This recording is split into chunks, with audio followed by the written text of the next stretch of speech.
लेकिन एज बहुत बड़ा फैक्टर है। अगर आप उससे ऊपर हैं 35 टू 38 हैं तो इट मीन्स कि आप एक ट्राई ले रहे हैं आईयूआई की। अस्सलाम वालेकुम, this is doctor Sana Nazir, consultant gynaecologist and fertility expert at Australian concept fertility centre. आज की इस वीडियो में मैं आपसे डिस्कस करना चाहूँगी कि अगर किसी को अनएक्सप्लेन्ड इनफर्टिलिटी है तो उसका क्या ट्रीटमेंट है।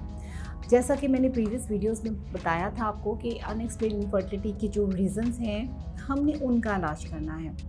अब उसके लिए दो ही ऑप्शंस हैं, एक तो आईयूआई, सेकंड इज़ आईवीएफ। इसके लिए जस्ट मेडिसिन देना और एंडो को इंक्रीज़ करना साइज़ में और ओवुलेट करना एक्चुअली नॉट द ट्रीटमेंट, क्योंकि हमें पहले ही पता है बेसिक टेस्ट में कि अगर आपका प्रोजेस्टेरॉन लेवल आपका शो कर रहा है कि एग रिलीज़ हो रहे हैं, ओवुलेशन हो रही है, तो फिर we don't need to give the medicine only.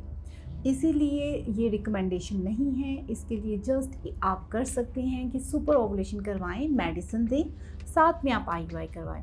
IUI वो प्रोसीजर होता है जिसमें द बेस्ट स्पर्म जो होते हैं वो हम ख़ुद से ही अच्छा सैंपल प्रिपेयर करके बच्चेदानी के अंदर रखते हैं। तो इसका फ़ायदा क्या होता है, जो सर्वाइकल फैक्टर हैं लाइक डिस्चार्जेस या कोई भी एंटीबॉडीज़ जो स्पर्म्स को ऊपर नहीं जाने दे रहे, तो हम उसको बायपास कर देते हैं सब सर्वाइकल फैक्टर्स को।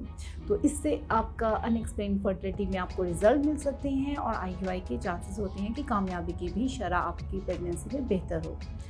अब अगर आईयूआई आपने से फेल होते हैं, एटलीस्ट अगर आपके 35 से कम हैं, तो आप 3 टाइम्स आईयूआई करवा सकते हैं।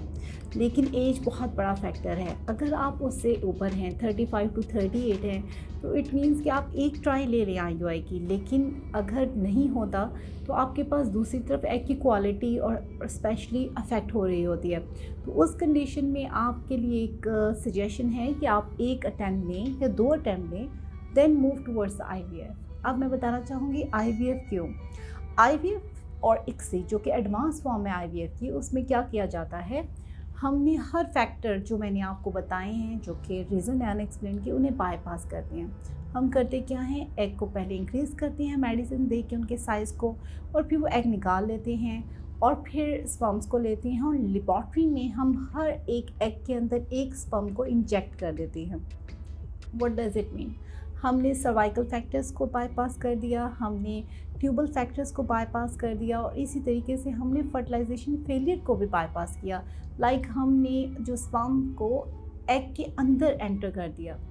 तो ये एक डेफिनेटली बहुत सबसे ज़्यादा एडवांस फॉर्म है ट्रीटमेंट की, जो कि बेऔलादी के लिए किया जाता है और अनएक्सप्लेन्ड फर्टिलिटी में इसमें सबसे ज़्यादा बेस्ट रिज़ल्ट मिलते हैं। और स्पेशली अगर मैं ये आपको सजेशन देना चाहूँगी कि अगर किसी भी पेशेंट को 2 to 3 इयर्स का अगर नहीं है, बेबी हो रहा, तो गो फॉर आईयूआई। आईयूआई एक अच्छी ऑप्शन है। लेकिन अगर किसी का 5 इयर्स या इससे ज़्यादा ड्यूरेशन है कि बेबी नहीं हो पा रहा और रीज़न अनएक्सप्लेन्ड फर्टिलिटी है, तो उसमें जो एविडेंस बताते हैं कि मोस्ट लाइकली जो कॉज होता है वो फर्टिलाइजेशन फेलियर होता है, और उसमें आईवीएफ इक्सी स्पेशली बहुत इंपॉर्टेंट रोल प्ले कर सकता है। तो this is a small information regarding unexplained fertility and it's treatment. अगर इससे रिलेटेड आपको कोई भी क्वेश्चन हो, आप नीचे दिए हुए नंबर पे कांटेक्ट कर सकते हैं, मेरी टीम आपको आंसर करेगी। Thank you so much.